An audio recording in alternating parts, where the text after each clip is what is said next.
the grace to overcome.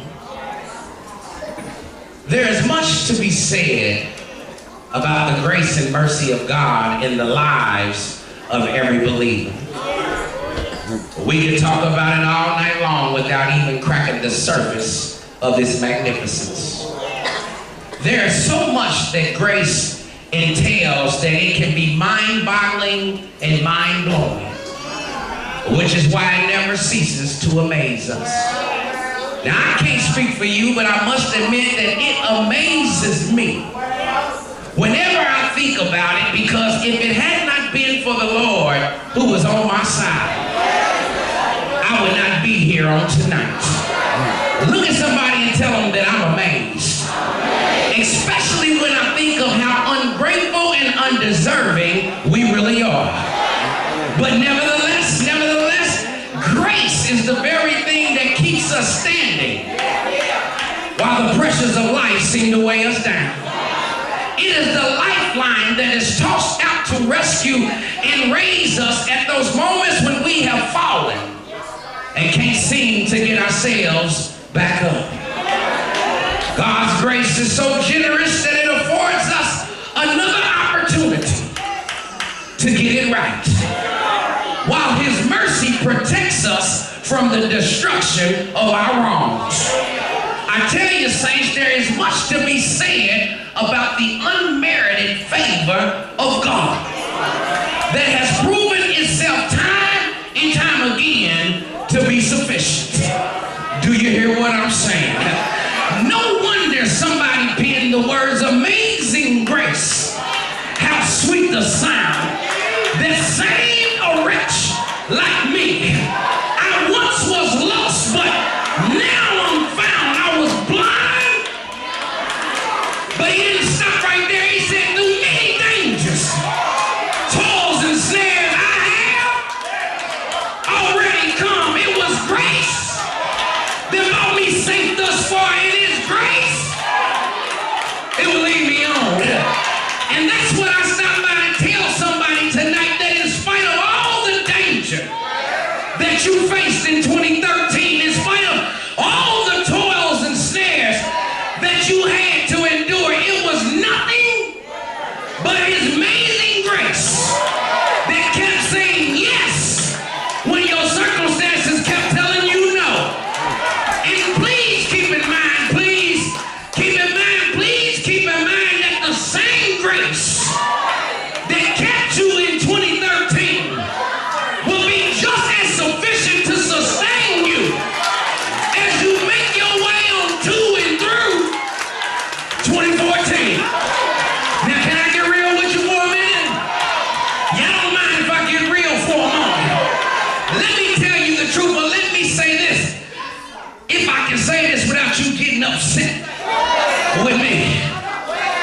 Some of us, not all of us, but some of us, not you on the front row, but some other people that I know, some of us have some unfinished business that we must attend to.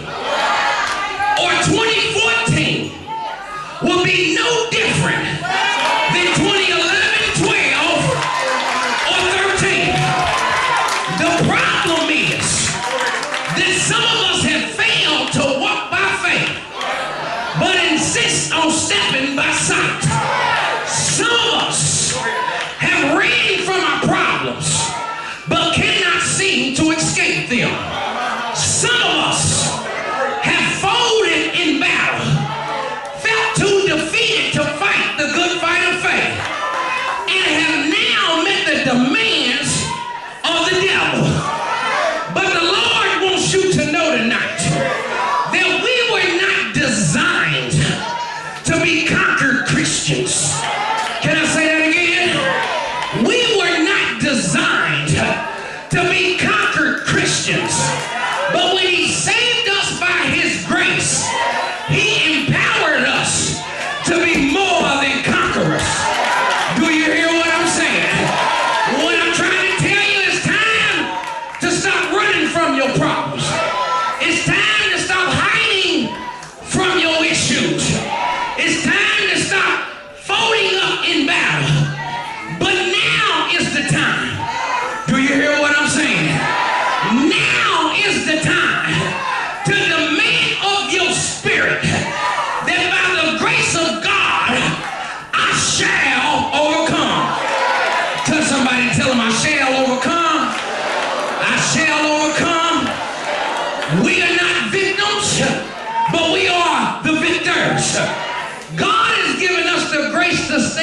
victorious over every trial and tribulation that we must face.